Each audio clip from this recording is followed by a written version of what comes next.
Hello students. 6.1 आपकी complete हो चुकी है। सेकंड आता है, आप 6.2 का बेसिक पढ़ते हैं पहले।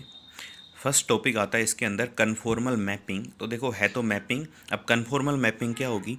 आपके पास एक जेड प्लेन दिया है, ये हमने मान लिया कोई भी आपके पास जेड प्लेन दिया हुआ है, एक्स एक्सिस और वाई एक्सिस। यहाँ पे मान लिया हमने क्या, ओरिजिन। तो मैपिंग है तो जेड प्लेन से हम कहाँ जाएंगे? डब्ल्यू प्लेन के अंदर। एक अपने पास डब्ल्यू प्लेन दिया हुआ है। ये सारी चीज़ें तो हम प्रीवियस वीडियो में कर चुके हैं। ये जीरो ओरिजिन, ये आपके पास क्या दे दिया, एक डब्ल्यू प्लेन। यहाँ पे आ गया यू और यहाँ पे आ गया क्या, वाई एक्सिस की जगह इमेजिनरी एक्सिस वी। तो अब क्या करेंगे कि मान लिया आपके पास दो कर्व दी हुई है, कर्व C1 और कर्व C2। मान लिया दो कर्व दी हुई है, कर्व C1 और कर्व क्या, C2।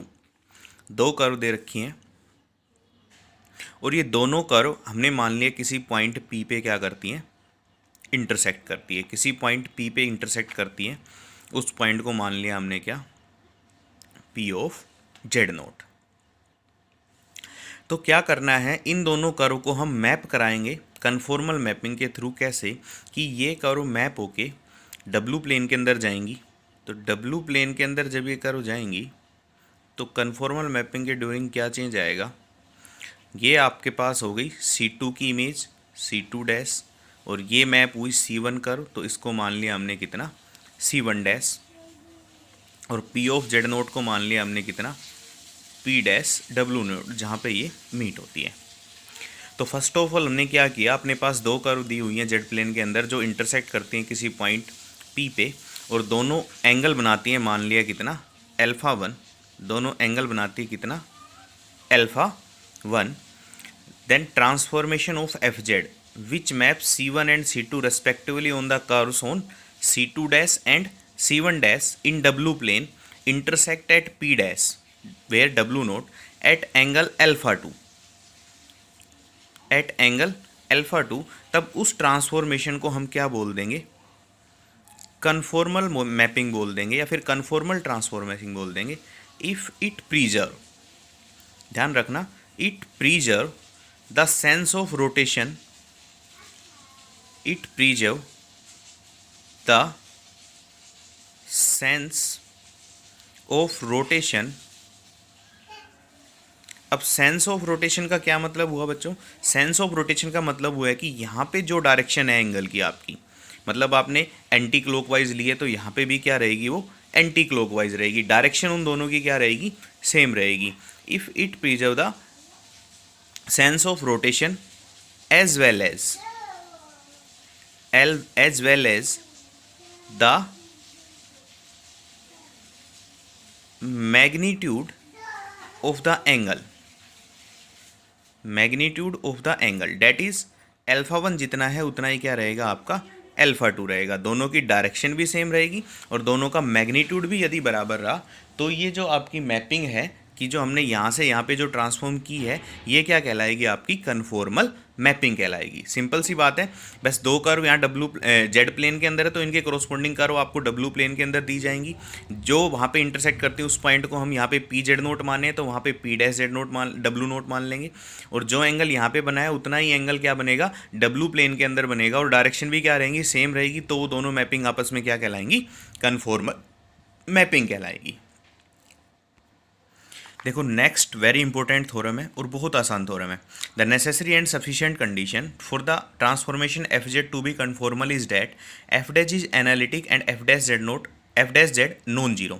ये कह रहा है कि किसी भी ट्रांसफॉर्मेशन के लिए कन्फॉर्मल होने की जो नेसेसरी और सफिशिएंट कंडीशन है, मतलब इफ एंड ओनली इफ का केस है, यदि एफ जेड एनालिटिक है और F dash z non zero है तो जो मैपिंग ट्रांसफॉर्म होगी उसके ड्यूरिंग वो मैपिंग कन्फॉर्मल होगी। अगर मैपिंग कन्फॉर्मल है तो ये दोनों चीज़ भी होंगी। सपोज हम मानते हैं पहले एफ जेड आपका एनालिटिक दिया हुआ है। सबसे पहले तो कन्फॉर्मल वाली कंडीशंस बना लेते हैं। हमें एंगल अभी बराबर दिखाने हैं, हमें कन्फॉर्मल प्रूव करना है, लेकिन कंडीशंस पहले कैसे कि दो कर्व बना ली हमने, एक कर्व C1 बना ली, एक कर्व C2 बना ली, इसके कोरोस्पोंडिंग यहाँ पे C1 डैश बना ली, और हमने बना ली यहाँ पे क्या C2 डैश। ये इंटरसेक्ट करते हैं किसी पॉइंट Z नोट पे, तो यहाँ इसके कोरोस्पोंडिंग पॉइंट आ जाएगा क्या W नोट। ये जेड प्लेन हो गया, ये आपका क्या हो गया डब्लू प्लेन। पहले तो सारा काम ये कर लिया, तो हमने क्या किया C1 dash C2 dash be two curve intersecting at point W naught in the plane W in the W plane corresponding to two curves C1 and C2 intersecting at Z node in the Z plane। अब हमने क्या किया, let W1 and W12 be the 2 points of C1 dash and C2 dash respectively। हमने क्या किया, Z plane के अंदर एक पॉइंट Z1 मान लिया इस कर्व C1 के ऊपर, और कर्व C2 के ऊपर एक पॉइंट मान लिया हमने क्या Z2। और कैसे माना है कि जो डिस्टेंस है ना Z नोट से Z1 की और Z2 की दोनों की बराबर है, और उसको हमने क्या माना R माना। तो इसी के करोस्पोंडिंग Z1 के करोस्पोंडिंग यहाँ C1 डैश पे तो क्या मिल जाएगा, एक W1 मिल जाएगा, और C2 डैश पे क्या मिल जाएगा, एक W2 मिल जाएगा। तो इसने कहा let W1 and W2 be the 2 points on C1 dash and C2 dash respectively corresponding to the point Z1 and Z2 on C1 and C2 such that the distance between Z1 and Z note is equal to the distance between Z2 and Z note, let it be R। तो देखो अब Z1 से Z naught की distance R है, तो दोनों का modulus equal to क्या लिख सकते हो आप, R लिख सकते हो। That is Z1 minus Z naught equal to कितना आ जाएगा, R e की पावर आयोटा थीटा। और यहाँ पे हमने जो Z नोट के साथ C1 जो Z नोट पॉइंट के साथ जो C1 कर्व एंगल बना रही है उसको मान लिया हमने कितना, θ1। इसी तरह जब Z2 के साथ Z नोट की डिस्टेंस R है तो क्या आ जाएगा, Z2 minus Z naught equal to R e की पावर आयोटा θ2। लेट हमने alpha 1 alpha 2 be the angles make by tangent at Z note to the curve C1 and C2 with real axis. देखो ये आपके पास C2 curve है, इसका हमने ये tangent draw कर लिया, ये जो डॉटेड लाइन है ये टेंजेंट ड्रॉ कर लिया, ये रियल एक्सिस के साथ हमने बना लिया अल्फा 2 एंगल बना रही है। ये आपके पास कर्व C1 है, इसके साथ टेंजेंट ड्रॉ किया पॉइंट Z नोट से पास होता हुआ, इसके साथ ये एंगल कितना बना रहा है, अल्फा 1। अब एक चीज़ देखो, यदि मैं Z1 और Z2 को Z1 और Z2 और Z1 और Z नोट पॉइंट को एक कर दूं, मान लिया Z1 को मैं Z नोट के पास ले आऊं, Z नोट को जैसे ही मैं Z1 को जैसे ही मैं Z नोट के पास लेके आऊँगा, तो ये जो एंगल बना रही है ना θ1, ये एंगल कितना हो जाएगा आपके पास, 0 हो जाएगा। मतलब ये एंगल आपका कहाँ चला जाएगा भाई, फिर वही चीज़ बच जाएगी ना, सिर्फ इतना ही एंगल बचेगा ना आपके पास, जितना अल्फा 1 एक्स एक्सिस के साथ अल्फा 1 जो एंगल बन रहा है उतना ही क्या बनेगा आपके पास, θ1 बनेगा। तो ये कह रहा है कि let alpha 1 alpha 2 be the angle made by the tangent Z note to the curve C1 and C2 with real axis so that θ1 यदि अल्फा 1 को टेंस्ट करेगा तो आपके पास क्या हो जाएगा, और θ2 अल्फा 2 को टेंस करेगा कब, जब आपका R क्या हो जाएगा, टेंस टू 0। R 0 होने का मतलब जो Z1 Z नोट के इक्वल आ जाएगा, मतलब यहीं आपका Z1 आ गया और यहीं आपका Z2 आ गया, तो θ1 अल्फा 1 के बराबर भी, और θ2 कितना आ जाएगा, अल्फा 2 के बराबर। θ2 क्या है आपका, जो C2 के साथ एंगल बना रहा है। आल्सो इसी तरह यहाँ पे सेम टू सेम वही प्रोसेस बिल्कुल, कि यहाँ पे θ1 एंगल बन रहा था, यहाँ पे हमने φ1 मान लिया, यहाँ पे φ2 मान लिया करो C2 के साथ, C2 डैश के साथ। अब क्या किया कि ये जो एंगल बीच का जो एंगल आया ये कितना आ गया आपके पास, जो ये टेंजेंट्स के बीच में आ गया, ये आ गया अल्फा 1 माइनस अल्फा 2। इसी तरह ये आ गया β1 माइनस β2। तो यहाँ से क्या आया आपके पास, also suppose β1 and β2 be the angle made by the tangent at W nought to the curve C1 dash and C2 dash with real axis, right W1 minus W nought. तो हम W1 माइनस W नोट को क्या लिख सकते हैं, W1 minus W note की distance हमने मान ली L1। तो आपके पास क्या आया, W1 माइनस W नोट को लिख सकते हो मॉडुलस हटाते ही e की पावर आयोटा φ1, दूसरे के साथ e की पावर आयोटा φ2।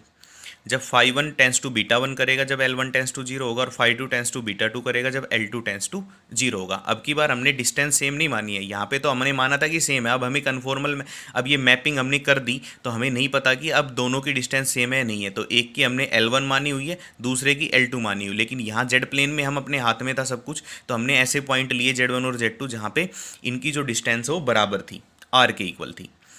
तो यहाँ से हमने एफ डैश जेड नोट निकाला, तो इसकी वैल्यू होती है limit z tends to z naught f z minus f of z naught by z minus z naught. हमने पुट किया z equal to z one, z equal to z one put करते ही यहाँ पे z one put हो गया minus z naught upon z one की image क्या होगी डब्लू वन, जेड नोट की इमेज डब्लू नोट अपॉन कितना आ गया z one minus z note. W one minus W note हमने निकाल रखा है, क्या आ गया एल वन ई की पावर आइटा फाइव वन तो ये आ गया L1 ई की power iota phi one by Z1 minus z naught निकाल रखा है आर ई की पावर आइटा थीटा वन। और ये जो Z1 जब जेड नोट को टेंस करेगा तो वैल्यू पुट करने के बाद थीटा वन किसको टेंड करेगा, अल्फा वन को। तो यहाँ पे थीटा वन आ जाएगा टेंस टू अल्फा वन। तो ये बन गया L1 बाई आर ई की power iota phi one minus theta one. लेकिन आपके पास दिया गया है f dash Z naught non zero है, नॉन जीरो है तो ये वैल्यू भी आपके पास क्या आ जाएगी, नॉन जीरो। ये वैल्यू नॉन जीरो कब आएगी, अगर ये नॉन जीरो तो आप इसको लिख सकते हो F dash Z nought equal to R ई की पावर आइटा लैम्डा। देन इसकी वैल्यू हमने पुट कर दी आर ई की power iota lambda equal to limit theta one tends to alpha one L1 by R E की power iota theta one minus phi one minus theta one. तो यहाँ से आ गया आर की वैल्यू आ गई limit r tends to zero, क्योंकि थीटा वन जब अल्फा वन को टेंस करता है तभी करता है जब आर जीरो को टेंड करता है। तो r tends to zero L1 by r, तो ये आपके पास आ गई आर की वैल्यू। और लैम्डा की वैल्यू कितनी आ गई आपके पास यहाँ से, limit theta one tends to alpha one phi one minus, limit अलग अलग लगा ली हमने। तो आर की वैल्यू तो ये आ गई और लैम्डा की वैल्यू आ गई आपके पास ये। तो बीटा वन यहाँ से कितना हो गया, अब देखो बीटा वन हो गया लैम्डा प्लस कितना अल्फा वन। तो यहाँ से दिस इम्प्लाइज लैम्डा कितना आ गया, beta one minus alpha one. Similarly जब हम जेड को जेड टू पुट करेंगे तो बीटा टू आ जाएगा कितना, लैम्डा प्लस अल्फा टू। अब लैम्डा की दो वैल्यू आई, एक लैम्डा की वैल्यू आ गई beta one minus alpha one, एक आ गई beta two minus alpha two. तो यहाँ से beta one minus beta two, इन दोनों का डिफरेंस इन दोनों के बराबर आ गया, मतलब आपका मैग्नीट्यूड सेम आ गया, डायरेक्शन सेम। तो आप क्या कह दोगे, दोनों मैपिंग क्या है आपस में कन्फॉर्मल है, दोनों के बीच का एंगल सेम आ गया। नेसेसरी कंडीशन देखो, अब नेसेसरी कंडीशन में क्या करना है, अब की बार आपके पास गिवन है कि कन्फॉर्मल मैपिंग दी हुई है, आपको दिखाना है फंक्शन को एनालिटिक। अगर ये कन्फॉर्मल मैपिंग है तो हम कोई लेंथ एलिमेंट लेते हैं, लाइन एलिमेंट जो भी लेंगे, d of alpha d of beta, एक जेड प्लेन का एक डब्ल्यू प्लेन का। तो डी ऑफ अल्फा का स्क्वायर तो किसके इक्वल हो जाएगा, d of x square plus d of y square.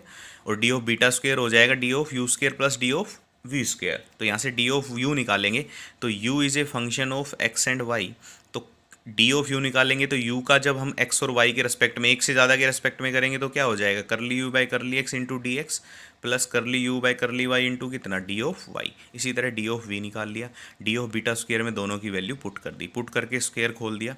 Square खोलते ही आपके पास क्या आया, देखो कन्फॉर्मल मैपिंग है तो डी ऑफ बीटा का स्क्वायर और डी ऑफ अल्फा का स्क्वायर दोनों इंडिपेंडेंट होंगे डायरेक्शन से, डायरेक्शन से इंडिपेंडेंट, तो दोनों के कोफिशिएंट आप कंपेयर कर सकते हो। तो यहाँ से कंपेयर करेंगे तो इसका जो रेशियो आएगा वो आ गया अपॉन वन, क्योंकि यहाँ पे वैल्यू वन है डी एक्स स्क्वायर की, डी वाई स्क्वायर की वैल्यू भी वन, तो इस this coefficient upon one equal to, इसकी वैल्यू यहाँ पे जीरो दे रखी है ही नहीं, तो ये आ गया दिस अपॉन जीरो।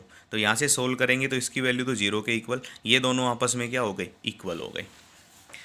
तो यहाँ से दोनों इक्वल हो गई और दूसरी कंडीशन ये आ गई। तो इस कंडीशन से ये इसके नेगेटिव के इक्वल हो गया। तो यहाँ से हमने निकाल लिया क्या, करली यू बाई करली एक्स, इसको नीचे ले आए, curly V by curly Y equal to minus of curly V by curly X, इसको इधर ले गए, curly you by curly Y equal to lambda. तो यहाँ से आ गया curly you by curly X equal to lambda curly V by curly Y, और curly V by curly X equal to minus of lambda curly you by curly Y. One में put कर दी ये वैल्यू, वन में put की तो lambda के respect में सोल्व किया तो लैम्डा की वैल्यू आई प्लस माइनस वन रखते ही आपके पास एक बार ये इक्वेशन आ गई। और जब लैम्डा माइनस वन रखेंगे तो वी आपका चेंज करेंगे जब माइनस वन से, तो वही वैल्यू आएगी जो हमने इक्वेशन नंबर 4 में निकाली थी। दिस इम्प्लाइज आपका फंक्शन क्या हो गया, एनालिटिक हो गया। तो इस तरीके से हमने क्या किया, कन्फॉर्मल मैपिंग को सोल्व किया।